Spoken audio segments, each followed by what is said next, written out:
Hello guys, so we are going to start Scheme Lisp. Okay, so let me open the IDE. For that we are going to use Dr. Racket. Okay, you can install this ID from the internet. Okay, so here this is my ID, Dr. Racket.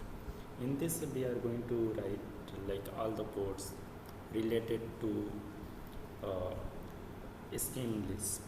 Okay, so let it be open. We are going to start with from very scratch. Okay, so let's say how to print hello world. To print hello world, first we do just put here a single like upper parenthesis, not parenthesis, I have just forgotten its name.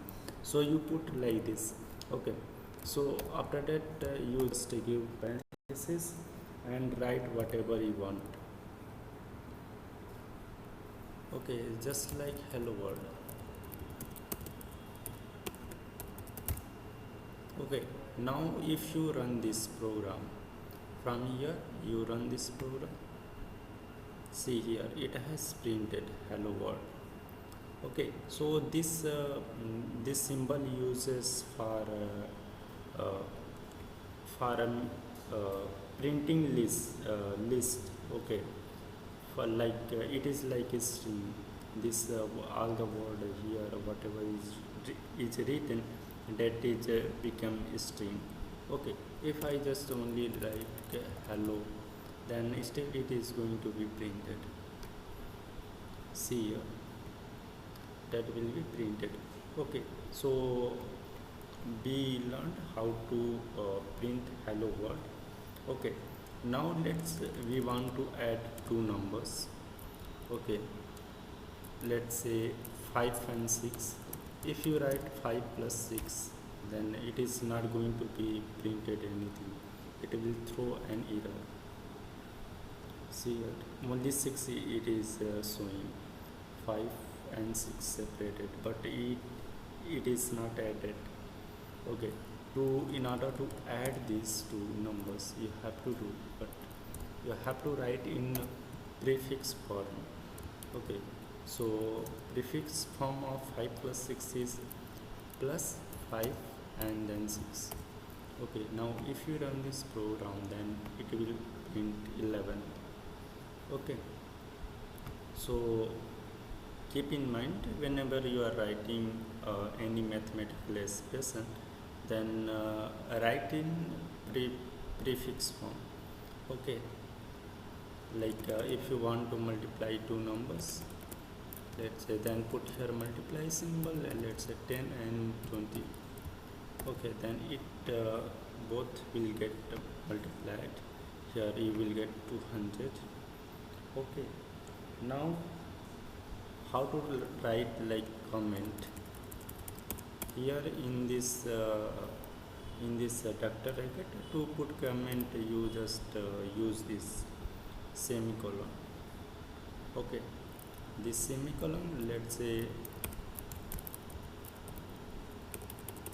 start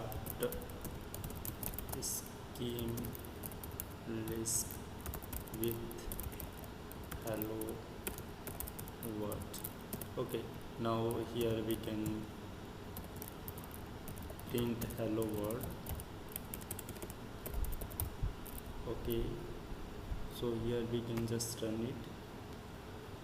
Okay, we have to put here parenthesis, otherwise you can do one thing, I think it will work. If you do this, then no, this will not work. You have to just remove this from here and put a parenthesis here. Okay, so here you will get hello world. Okay, Now let's do sum of two numbers. Sum of two number. Okay, so here you have to put in prefix form, so 3 and 7, let's say, then you just run it, then it will print 10. Okay, let's put another example. Product of two number, then just do like this. 7 multiplied by 8, that is 56.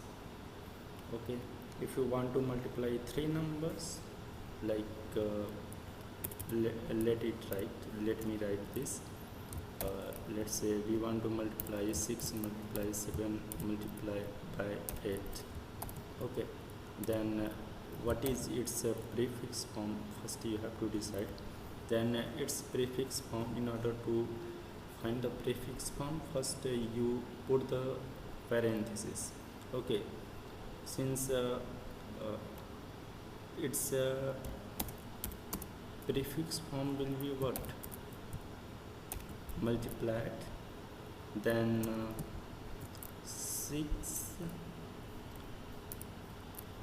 7, and here at outer side there will be multiply symbol, and here you have to put this, and here 8. I hope you know how to find the prefix of any given expression. Okay, so I am going to write this multiply symbol, then again multiply symbol, 6, 7. This means this much means 6 multiply by 7, and after that we are going to multiply by 8. So just put here 8. Now if you run this, then you will get result. See here, 336. Okay, so this way you can find you can print or you can calculate the whatever mathematical expression you want. Okay, now we are going to learn, or we are going to see how to find the factorial of a given number. Before that, I want to discuss how to define a function in this list. Okay, so let me open another page. Let me save it. I will provide this code to you. Okay, list 0. Okay, let me open another page. Okay, and in order to define a function, so how we can define a function in this? Okay, so I am going to put just heading, defining function in Sheme LISP. Okay, here to define a function, first you have to put the parenthesis. Okay, whatever you want to define, just write here define. Okay, after that you have to write the name of function and whatever the parameter you want to pass here. Okay, let's say function name is f. Okay, and let's say you are passing some value x. Okay, what result you want from here? Okay, so that you are going, or what calculation you want to perform, that you are going to put here. Okay, so how to do that? I am just going to tell you. Again, you have to put here parenthesis. Okay, whatever you want to perform the action or expression, whatever, you have to put here. Okay, you just let's say we want just return x. Okay, it means our function is something like this: f of x equals to x. Okay, okay, now your function has been defined. This function has been defined. Okay, now how to call this function? So here, from here again you have to put like this. Okay, parenthesis, then function name. Your function name is f. Okay, and what is value of x? You have to put here. Let's say it is 10. Okay, then this function, whatever we have written here, this is going to print whatever the output is. Okay, so as we know, here we are giving 10, so 10 will be return, and from here we will get 10. Okay, let it run. Okay, it is showing some error. We can write like this also. Oh sorry. Okay, we can write like this also. So just run it. Here you will get 10.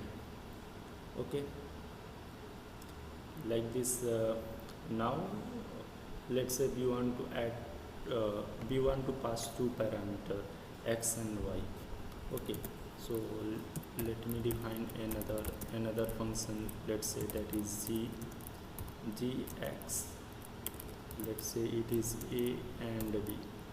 Okay, our function name is g, and a and b are the parameters, are variables. Okay, so just do here. Let's say we want to sum our let's say our function is something like this: g of a comma b equals to a plus b. Then this a plus b we can write in prefix form like this: plus a and then b. Okay, same thing I'm going to write here, whatever written here. Okay, I'm going to write here plus a b. Okay, then close here, and again now your function has been defined. Okay, now you have to just call this function. In order to call this function, you have to just put the name of function and whatever the required parameter a and b, just put the value of a and b. Let's say 10 and 30. Okay, now see, it will run. Okay, here you have got 40. Okay, 10 and 30, that is 40. Okay, so here you can put the a b c d like this, as much variable as you want.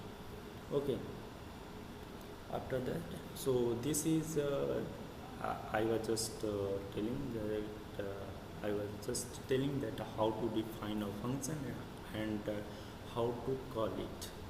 Okay, so let's save it, and I will provide this code to you so that you can practice it. Okay, let me open another page, and in that, since our target is to find the factorial of a number. Okay, so in that we need before solving this factorial question, we have to understand how if condition work here. Okay, if statement work here. Okay, so let's say define a function. Let's say we are defining a function. Before that, our heading is like if statement. Okay, so it is something like if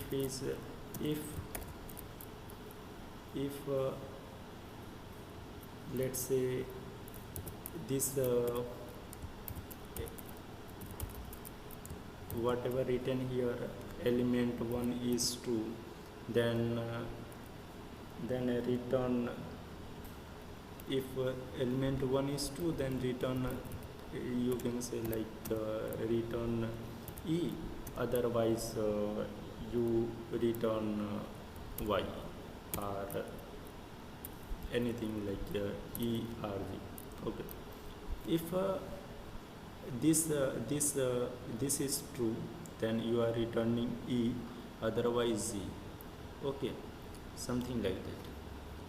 Okay, so let me just show you practically. So first we are going to define if, just like if a statement. I'm directly going to show you how it is working. If like let's say 10 equals to 12. Okay, if this statement is true, then return 10, otherwise 12. Let's say something like this. Okay, this means if 10 is equals to 12, since 10 is not equals to 12, so it will be false. This statement will be false. So what will be printed? 12. Okay, so let's run it and see what is the answer. Here, see here, you are getting 12. Okay, and if I write like here greater than or less than 10, it means whatever here written, this means its meaning is like let me just write its meaning. It means it is saying that 10 less than 12. Okay, so it is true. Since it is true, so what will be the answer? 10 will be returned. It will return 10. Okay, so let's run it. Okay, you can see here it is showing 10. Let me put the both the code so that later you can understand. Okay, so first code was like equals to 10 12. It means is 10 equals to 12, since it is not equals to 12. If it is equals to 12, means if the statement is true, then return 10, otherwise return 12. Okay, so in first statement it will be printed 10, here it will be printed 12. Okay, so just okay, here you can see the answer. Okay, so it was all about if statement. Okay, so now we are ready to solve the question of factorial. Okay, so let me open, just first save it. Okay, I have saved it. Okay, let me open the new page. Okay, now here we can do what we can we are going to write the how to solve the factorial question.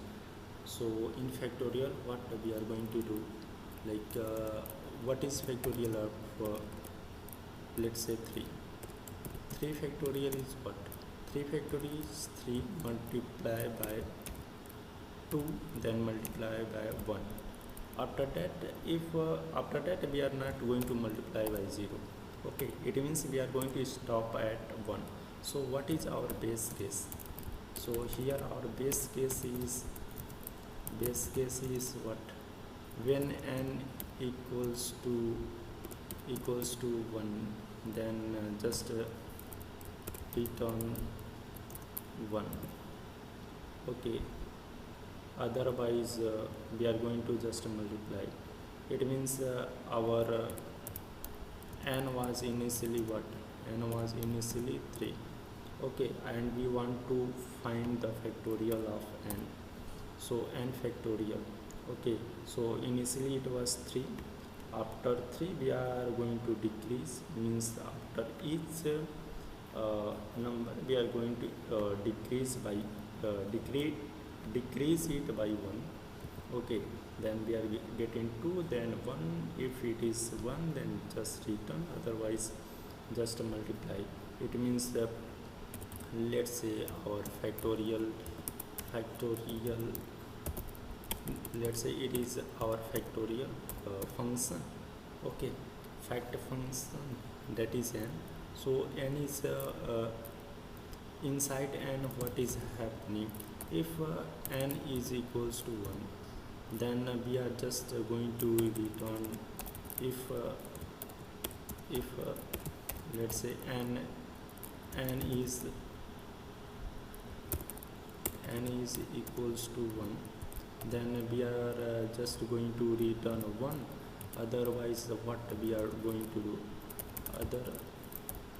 Otherwise what we are going to do? We are going to multiply n by what?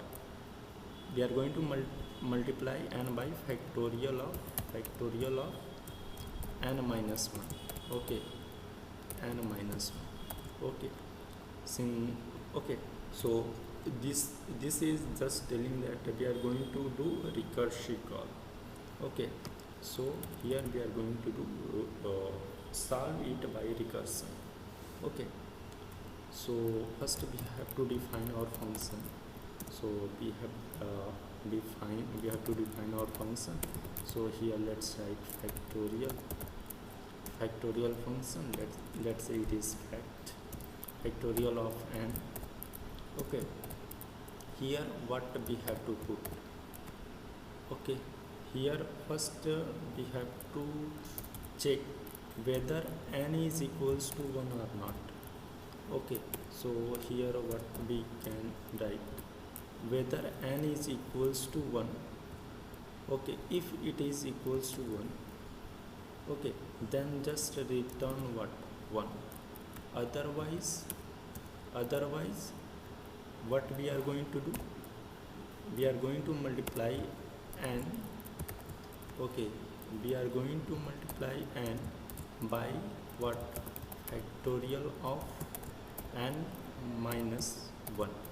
Okay, since here we cannot write, we have to write this much expression in prefix form. Okay, this much expression we have to write in prefix form. So what will be its prefix form? Okay, so it prefix form will be something like this. First multiply, then n, and this is our factorial. Okay, and this n minus 1, here is minus 1, here is minus 1. Okay, so here first what will be? Minus, then n, then 1.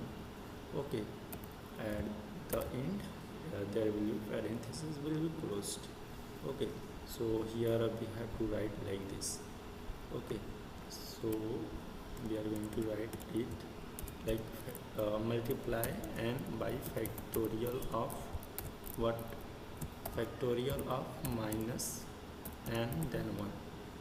Okay, so here you have to, okay, now it is fine.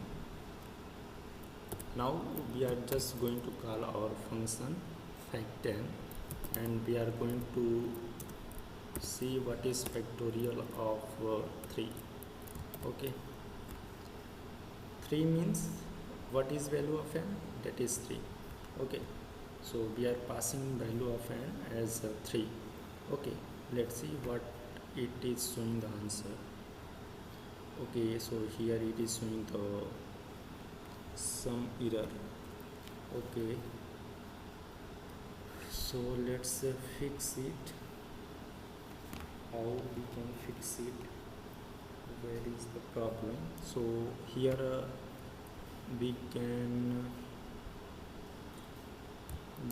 put here one parenthesis, we can close it. Okay, now we have closed it. Now it is fine. It means n is multiplied by whatever this factorial of n minus 1 is. Okay, now let's see what is the result.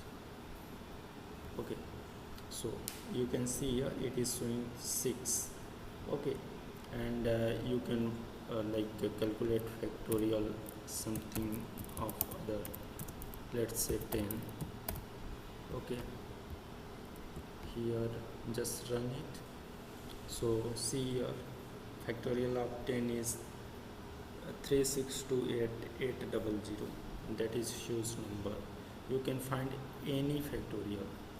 It is very powerful tool. You can calculate any factorial and it will show. See, factorial of 1000, it is a huge number. You cannot count, I think. It's really huge number. So our ultimate goal was how to find the factorial. So we have done with this problem. Okay, so in next lecture we will see how to find the Fibonacci number, and after that we will find HCF maximum of the in the given list. All those kind of questions we are going to solve. Okay, okay, enjoy. Okay guys, bye.